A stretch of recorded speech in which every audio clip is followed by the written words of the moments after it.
Баршаңызға қайырлы күн. Менің арнама қош келдіңіздер. Бүгін осындай өте әдемі әрі ерекше кукла тортын әзірлейтін боламыз. Бұл кукла тортты қызымның сұрауы бойынша туған күніне әзірледім. Ең алдымен 2 бисквит пісіріп алатын боламыз. Бисквиттің рецептісін менің арнамнан көре аласыздар. Менде 18 және де 22 диаметрлік бисквит. Ең алдымен ішіне кремін дайындап алатын боламыз. Менде сүт, жұмыртқа, қант және сары май керек. Сүтімізге қантымызды салып, отқа қойып, қантымыз ерігенше араластырып алатын боламыз.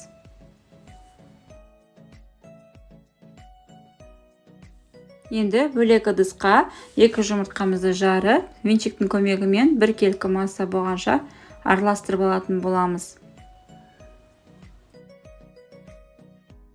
Жұмыртқалы массамызға жаңағы сүтімізді аз-аздап құятын боламыз. Жұмыртқамыз пісіп кетпеуі керек. Осылай біртіндеп құйып алдым.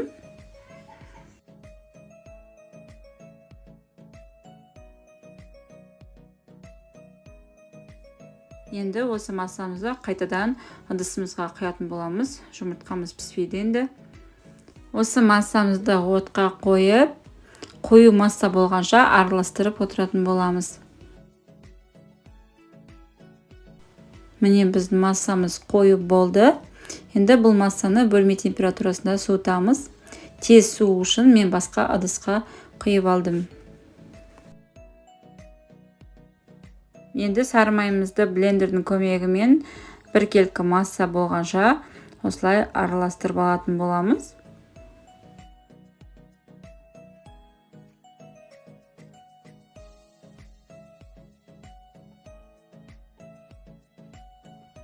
Үстіне жаңағы суыған массамызды біртіндеп құятын боламыз. Мен 3 бөліп құйдым.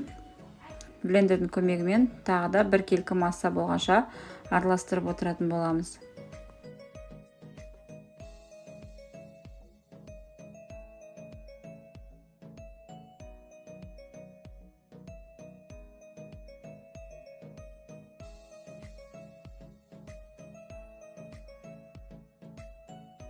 Міне біздің креміміз дайын болды. Енді тортымызды жинай бастаймыз.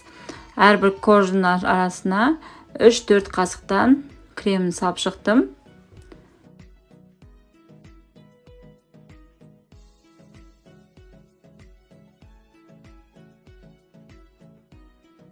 Ең алдымен 22 диаметрлік бисквиттерімді қойып алдым.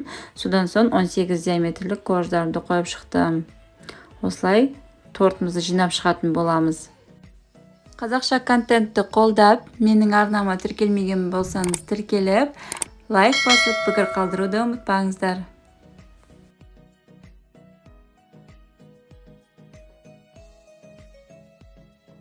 Міне тортымды жинап шықтым. Енді дәл ортасынан осылай кесіп алып шығамыз, өйткені ол жерге кукланы қоятын боламын. Кукланың аяқ жағын мен пищевой пленкамен орап қойдым, және де шашын жоғары түйіп қойдым. Енді тортымыздың жан жақтарын юбка тәріздес етіп, кесіп, керек емес бөліктерін алып тастайтын боламыз.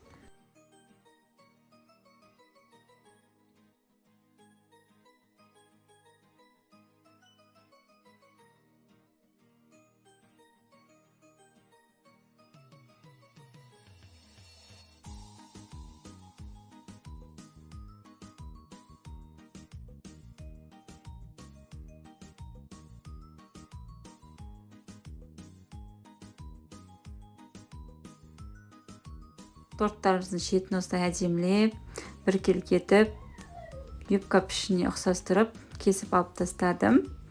Енді жан жақтарына жаңағы қалған кремді жағып шығамын. Дұрыс емес жерлерді жауып біркелкі ету үшін. Кремімізді жағып болған соң тоңазытқышқа 2-3 сағатқа қоя тұратын боламыз. 2-3 сағат өткен соң тортымыздың сыртын қаптаймыз. Тортымның, яғни кукламның енді көйлегін жасайтын боламын. Көйлегін осындай насатканың көмегімен әдемілеп қаптап шықтым. Кремді розовый түске боядым. Толық рецептісін келесіде салатын боламын. Бұл менің екінші кремім.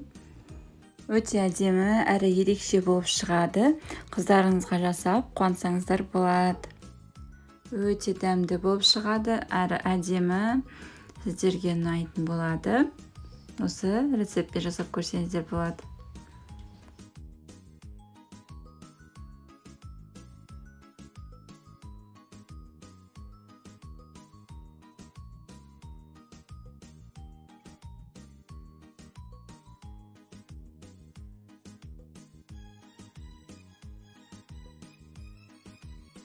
Біздің кукла тортымыз дайын болды. Өте әдемі, ерекше торттардың бірі болды. Сіздер де жасап көрсеңіздер болады. Видеоның соңына дейін қарағандарыңызға рахмет. Сіздермен бірге болғанмен Айдана.